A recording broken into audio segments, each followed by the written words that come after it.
In today's video, I'm going to teach you how to delete your Freshdesk account.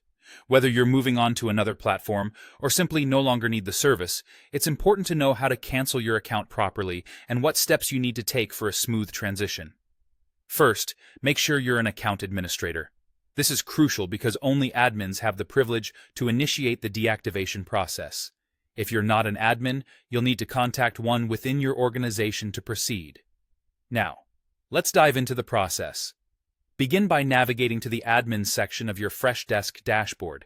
You'll find this under the gear icon. Once you're there, look for the Account section and click on Account Details.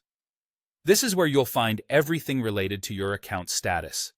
In the Account Status section, you'll see the option to either cancel account or request cancellation. Go ahead and click on it.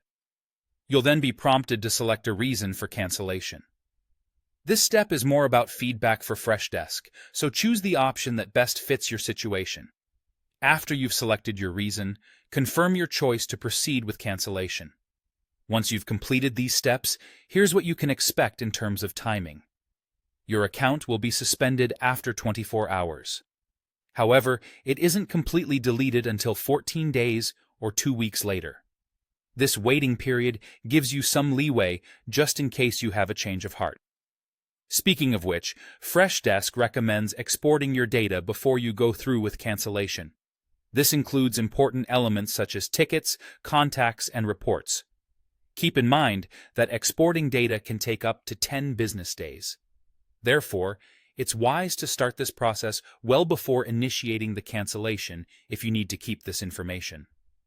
Lastly, if you find yourself reconsidering your decision to cancel, there's still a way back.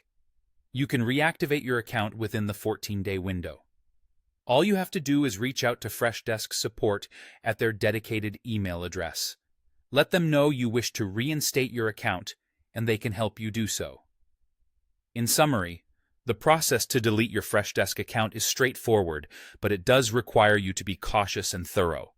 Make sure you're ready to part with your data and have exported what you need beforehand. And remember, if you have any second thoughts, you have a 2-week buffer to revert your decision. Thanks for watching, and I hope this guide has been helpful in navigating your Freshdesk account cancellation.